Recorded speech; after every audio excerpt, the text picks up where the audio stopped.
Persian POTUS here from dragonblogger.com.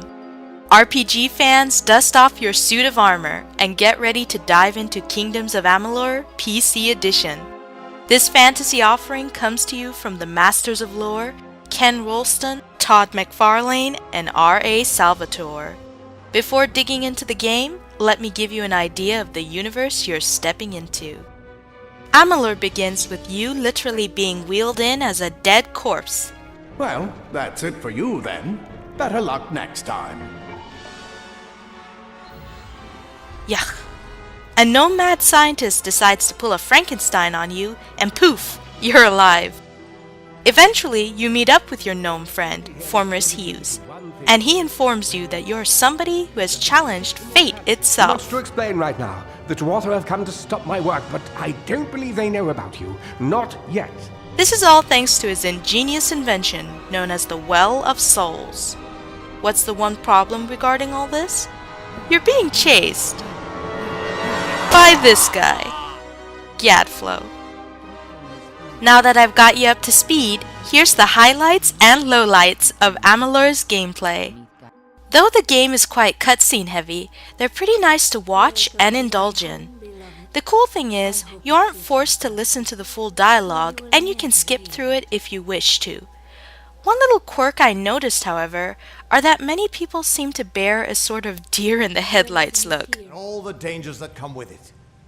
And that means I owe you... Wait. What's that? Other than that, I love the distinct style and enjoy the fact that the game doesn't have that typical hyper-realistic finish that's becoming so popular these days. Conceived in chaos, birthed in stolen magic. Navigating the game world couldn't be more pleasing. Scenic routes are rewarding and offer plenty of secrets to uncover. You can zip past them and get to the primary locations of interest thanks to a nifty little feature called Fast Travel. Simply select a town, and one teeny load screen later, you're there. During your travels, you'll naturally run into baddies who want to put the hurt down on you. Amalur lets you train up a fighter lethal in any combat expertise of your choice. You can take a head-on approach and attack with a melee weapon, be a lowly rogue and stab an enemy in the back,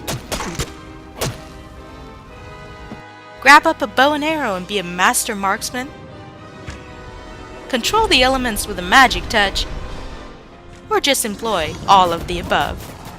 The game doesn't limit you. In fact, you could say it encourages you to be a versatile fighter, especially when it comes to selecting destinies to follow. Skills also serve a crucial purpose in Amalur. For example, your way with words isn't merely improved by persuasion alone. A few points invested in the dispelling skill can help you avoid bloodshed and knock some sense back into people peacefully. I remember when she came, appearing before my eyes in the light like dawn. Blacksmithing also is quite satisfying, and I love the ability to preview your forge results to see if it makes sense to equip, store, or sell your creation. So the question is, what in the world is wrong with Amalur? If there are factors that bring this game down, it would be the following. While Amalur adds some great elements to the realm of RPGs, it feels like more of the same. You have a dialogue wheel that's pretty rigid. You have countless waves of the same enemies to fight, and skilling is mainly confined to menu interfaces. The worst similarity to the common RPG of today is the bloated amount of useless side quests. At worst, it's kill X many enemies or retrieve X item for me, and at best, it's an assassination plot or political maneuver. Every night, the ambassador strolls Memory Walk, alone. She carries a pair of daggers. Take them. What counterbalances these negatives? Plain and simple, customization.